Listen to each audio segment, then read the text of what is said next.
Good morning વિદ્યાર્થી મિત્રો. નીલમાધવ digital platform પર આપ સૌનું હાર્દિક સ્વાગત કરું છું. આજે આ વિડીયોમાં ધોરણ 12 વિષય બી જેમાં સંચાલનની વિવિધ સપાટીઓ, જેમાં બે સપાટી આપણે જોઈ ગયેલા છે. ઉચ્ચ સપાટી સંચાલન, સેકન્ડ મધ્ય સપાટી સંચાલન, અને આજના આ વિડીયોમાં થર્ડ સપાટી સંચાલન એટલે કે બોટમ લેવલ મેનેજમેન્ટ. સંચાલનની આ સપાટી જેમાં આપણને પરીક્ષામાં પણ આ પ્રશ્ન પૂછાય છે એક વાક્યમાં વિભાગ બીમાં કે સંચાલનની થર્ડ સપાટીમાં કોનો સમાવેશ થાય છે. સંચાલનની આ થર્ડ સપાટીમાં કોનો સમાવેશ થાય છે? તો નિરીક્ષકો, જોબર અને ફોરમેનનો સમાવેશ થાય છે. એટલે આ જે એક માર્ક્સમાં પ્રશ્ન પૂછાય, મોસ્ટ એમપી પ્રશ્ન છે, એ ઉપરાંત એમ પણ પૂછાય કે આ જે સપાટી છે એને બીજા કયા નામોથી ઓળખવામાં આવે છે.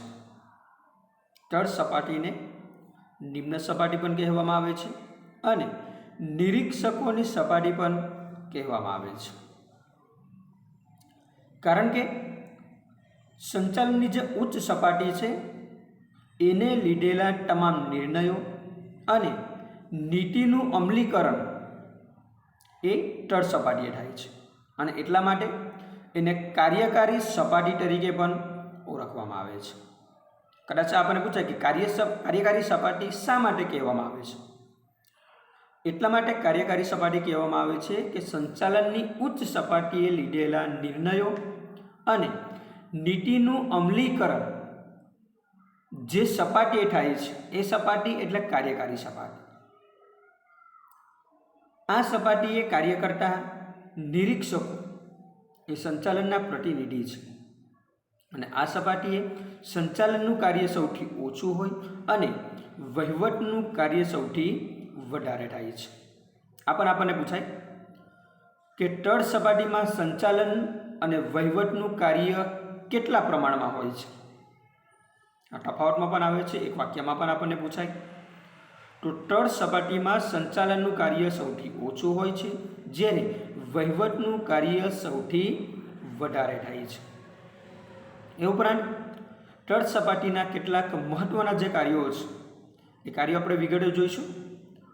તો સર્વપ્રથમ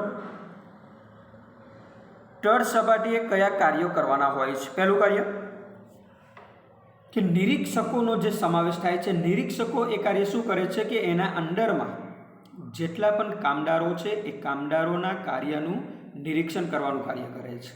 નિરીક્ષણ એટલે કે સુપરવિઝન, ધ્યાન રાખે છે કે અંડરમાં રહેલા કામદારો સોંપવામાં આવેલું કાર્ય, સોંપવામાં આવેલી પ્રવૃત્તિ કેવી રીતે કરે છે, કેટલા સમયમાં પૂર્ણ કરે છે, એનો કાર્ય કરવાનો જુસ્સો કેવો છે, સમયસર એ કાર્ય થાય છે કે કેમ, શિસ્તનું ધ્યાન રાખવું, આ બધા જ કાર્યોનું નિરીક્ષણ કરવાનું કાર્ય નિરીક્ષકો કરે છે. થર્ડ સપાટીમાં થાય છે.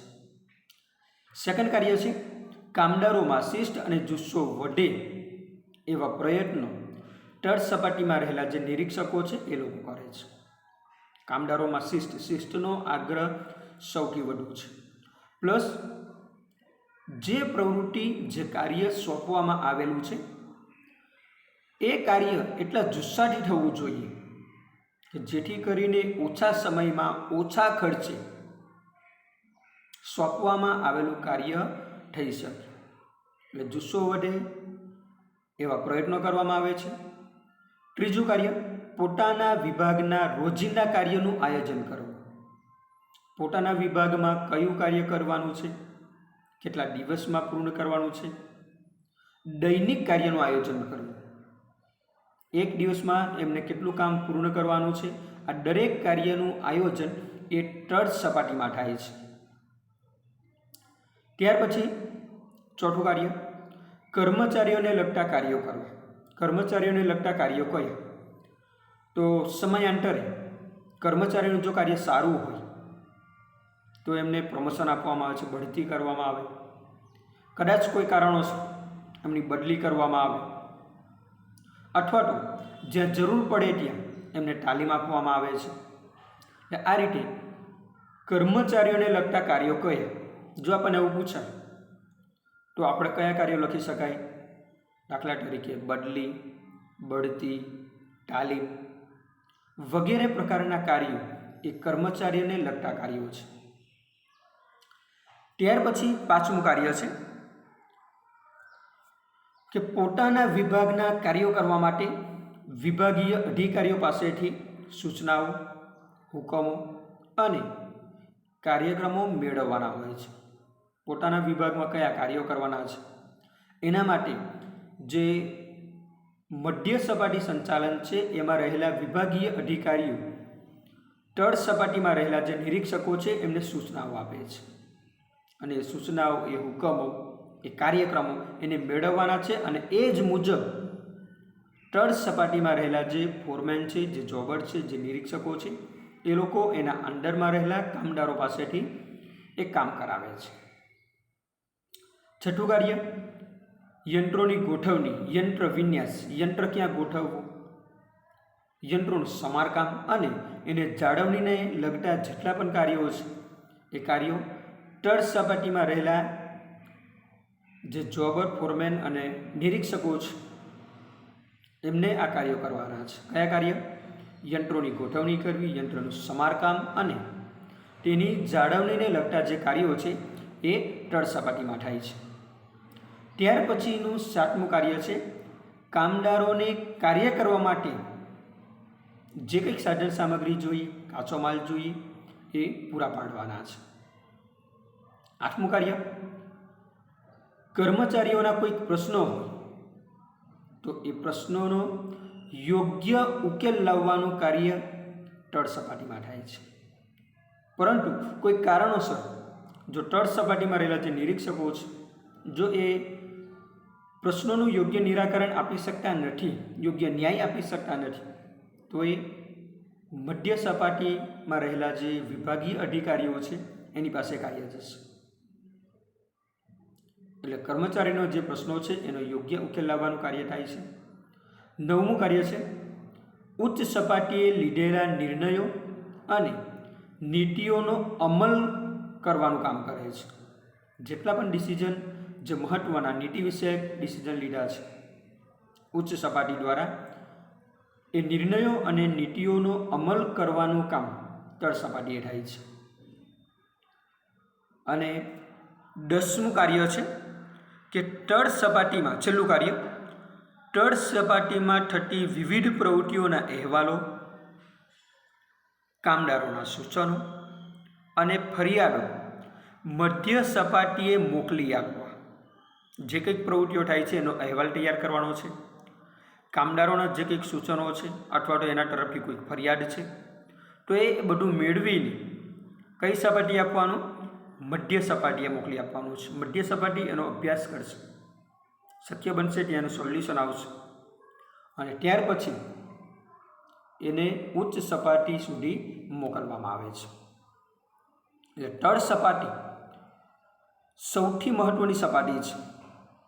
કારણ કે આ એટલા માટે સૌથી મહત્ત્વની સપાટી કહેવાય. ભલે એ નીચલી સપાટી છે, એ તળ સપાટી છે, નિમ્ન કક્ષાની છે, છતાં ખૂબ જ મહત્ત્વની છે. કારણ કે આ તળ સપાટીની સફળ કામગીરી એટલે સંગઠનના ધ્યેયની સફળ સિદ્ધિ, જે સમગ્ર સંગઠનને આધાર પૂરો પાડે છે. એટલે સૌથી મહત્ત્વની આ કામગીરી માનવામાં આવે છે.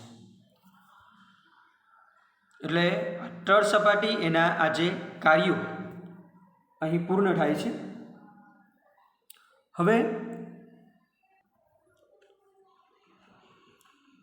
સંચાલનની ઉચ્ચ સપાટી, મધ્ય સપાટી અને તળ સપાટી ત્રણેય વચ્ચેનો તફાવત જે મોસ્ટ આઈમ્પી છે, વારંવાર આ પરીક્ષામાં પૂછાય પણ છે. ત્રણ વચ્ચે શું તફાવત છે એને આપણે વિગતે જોઈશું. તફાવતનો પહેલો મુદ્દો સંચાલન અને વહીવટ. આ જે તફાવતનો મુદ્દો છે કે સંચાલન અને વહીવટ, ઉચ્ચ સપાટી, મધ્ય સપાટી અને તળ સપાટી ત્રણેય વચ્ચે સંચાલન અને વહીવટનું પ્રમાણ કેટલું હોય છે? તો ઉચ્ચ સપાટીમાં સંચાલનનું પ્રમાણ સૌથી વધુ હોય અને વહીવટનું પ્રમાણ સૌથી ઓછું હોય. સંચાલનનું પ્રમાણ વધારે અને વહીવટનું પ્રમાણ ઓછું હોય છે. ત્યાર પછી મધ્ય સપાટી સંચાલન, કે મધ્ય સપાટીમાં સંચાલનનું પ્રમાણ ઓછું અને વહીવટનું પ્રમાણ વધુ હોય. સંચાલન અને વહીવટની બાબતમાં મધ્ય સપાટીમાં સંચાલનનું પ્રમાણ ઓછું હોય જ્યારે વહીવટનું પ્રમાણ વધુ હોય છે. જ્યારે તળ સપાટીમાં સંચાલનનું પ્રમાણ ખૂબ જ ઓછું હોય અને વહીવટનું પ્રમાણ સૌથી વધુ હોય છે. આ ત્રણેય વચ્ચેનો આ તફાવત છે. તફાવતનો બીજો મુદ્દો સમાવેશ. ત્રણેય સપાટી, ઉચ્ચ, મધ્ય અને તળ સપાટી ત્રણેયમાં કોનો સમાવેશ થાય છે? તો ઉચ્ચ સપાટી સંચાલનમાં નીતિ ઘડવાની હોવાથી, નિયમો બનાવવાના હોવાથી સંચાલક મંડળ, મેનેજિંગ ડિરેક્ટર અને જનરલ મેનેજરનો સમાવેશ થાય છે. જ્યારે મધ્ય સપાટીમાં દરેક ખાતાના વિભાગીય અધિકારીઓ અને પોતપોતાના ક્ષેત્રના નિષ્ણાત અધિકારીઓનો સમાવેશ થાય છે. જ્યારે તળ સપાટીમાં નિરીક્ષકો, જોબર અને ફોરમેનનો સમાવેશ થાય છે. આ તફાવતમાં તો છે જ, સાથે સાથે એક વાક્યમાં પણ પૂછાય કે ઉચ્ચ સપાટીમાં કોનો સમાવેશ થાય છે, મધ્ય સપાટીમાં કોનો સમાવેશ થાય, તળ સપાટીમાં કોનો સમાવેશ થાય. ત્યાર પછી તફાવતનો ત્રીજો મુદ્દો સત્તા અને જવાબદારી. તો ઉચ્ચ સપાટીમાં સત્તા અને જવાબદારી આ બંનેનું પ્રમાણ વધારે હોય છે, જ્યારે મધ્ય સપાટીમાં સત્તાનું પ્રમાણ ઓછું અને જવાબદારી એ પોતાના વિભાગ પૂરતી જ હોય છે. જ્યારે તળ સપાટીમાં સત્તાનું પ્રમાણ ખૂબ જ ઓછું હોય અને જવાબદારી એ અમુક પેટા વિભાગ પૂરતું મર્યાદિત હોય છે. ત્યાર પછી તફાવતનો ચોથો મુદ્દો સંખ્યા. ઉચ્ચ સપાટીએ કર્મચારીની સંખ્યા સૌથી ઓછી હોય, જ્યારે મધ્ય સપાટીમાં ઉચ્ચ સપાટી કરતાં કર્મચારીની સંખ્યા વધારે હોય અને ત્રીજું એટલે કે તળ સપાટીમાં ઉચ્ચ સપાટી અને મધ્ય સપાટી બંને કરતાં કર્મચારીની સંખ્યા સૌથી વધારે હોય છે. તફાવતનો પાંચમો મુદ્દો લાયકાત. લાયકાત કેટલી હોવી જોઈએ? તો ઉચ્ચ સપાટીમાં જે સંચાલક મંડળ છે, મેનેજિંગ ડિરેક્ટર છે, CEO છે, એ લોકો પાસે કૌશલ્ય શું હોવું જોઈએ? તો સર્વગ્રાહી કૌશલ્યની જરૂરિયાત ઊભી થાય છે. જ્યારે મધ્ય સપાટીમાં જે અધિકારીઓ છે એમાં લાયકાત વિશિષ્ટ જ્ઞાનની જરૂર છે, જ્યારે તળ સપાટીમાં ફક્ત પોતાના વિભાગ અને પેટા વિભાગ પૂરતા જ જ્ઞાનની જરૂર છે. તફાવતનો છઠ્ઠો મુદ્દો ધ્યેય અને નીતિ ઘડતર. ધ્યેય અને નીતિ ઘડતર. તો ઉચ્ચ સપાટી સંચાલનમાં કંપનીના મૂળભૂત ધ્યેય અને નીતિનું ઘડતર થાય છે, જ્યારે મધ્ય સપાટીમાં ઉચ્ચ સપાટીએ ઘડેલ નીતિ અને ધ્યેયનો અમલ થાય છે, જ્યારે તળ સપાટીમાં ઉચ્ચ સપાટીએ ઘડેલી નીતિ અને નિર્ણયોનો અમલ કરવાનું કાર્ય કરે છે. એટલે ઉચ્ચ સપાટી એ ધ્યેય અને નીતિનું ઘડતર કરે છે, મધ્ય સપાટીમાં એનો અમલ થાય છે અને તળ સપાટીમાં નીતિ અને નિર્ણયનો અમલ કરવાનું કાર્ય કરે છે. ત્યાર પછી તફાવતનો સાતમો મુદ્દો ઉત્તરદાયિત્વ. ત્રણેય જે સપાટી છે એનું ઉત્તરદાયિત્વ કોના પર રહેલું છે, એને કોને જવાબ આપવાનો છે, ઉત્તરદાયિત્વ એને કોઈકને જવાબ આપવાનો છે. તો સર્વપ્રથમ વાત કરીએ ઉચ્ચ સપાટી, કે ઉચ્ચ સપાટીનું ઉત્તરદાયિત્વ કોના પર? તો શેરહોલ્ડરો, લેણદારો, સરકારના વિવિધ વિભાગો અને કાયદાકીય જોગવાઈઓ, આ બધા પ્રત્યે એનું ઉત્તરદાયિત્વ હોય છે. જ્યારે મધ્ય સપાટીનું ઉત્તરદાયિત્વ એ ઉચ્ચ સપાટી પર છે અને તળ સપાટીનું ઉત્તરદાયિત્વ એ મધ્ય સપાટી પ્રત્યે રહેલું છે. આપણને એક વાક્યમાં આપણને પૂછે, બધા યાદ રાખવાનું છે કે ઉચ્ચ સપાટીનું ઉત્તરદાયિત્વ કોના પ્રત્યે છે, કોના પર રહેલું છે? શેરહોલ્ડરો, લેણદારો, સરકારના વિવિધ વિભાગો, કાયદાકીય જોગવાઈઓ વગેરે પર રહે છે. મધ્ય સપાટીનું ઉત્તરદાયિત્વ ઉચ્ચ સપાટી પર અને તળ સપાટીનું ઉત્તરદાયિત્વ મધ્ય સપાટી પર છે. એટલે ઉત્તરદાયિત્વ એ નીચેથી ઉપર તરફ ગતિ કરે છે. બરાબર. ત્યાર પછી નિર્ણયો, એનો તફાવતનો જે મુદ્દો છે નિર્ણયો, કે આ સપાટી જે ઉચ્ચ સપાટી છે એના નિર્ણયો સૌથી વધારે જોખમી, રિસ્ક લેવલ સૌથી વધુ, બરાબર. અને એના જે પરિણામો છે એ દૂરોગામી હોય છે. દૂરોગામી એટલે લોંગ ટાઈમ જોવા મળે છે. જ્યારે મધ્ય સપાટીમાં જે નિર્ણયો કરવામાં આવે છે ઓછા જોખમી હોય છે અને ઓછા દૂરોગામી હોય છે. અને તળ સપાટીમાં જે નિર્ણયો છે ખૂબ જ ઓછા જોખમી અને ખૂબ જ ઓછા દૂરોગામી હોય છે. આ તફાવત અહીં પૂર્ણ થાય છે. એના તફાવતના 8 મુદ્દાઓ છે. પરંતુ માનો કે પરીક્ષામાં વિભાગ ઈમાં જો આ પ્રશ્ન પૂછાય તો ઓછામાં ઓછા 5 મુદ્દાઓ આપણે લખવાના રહેશે.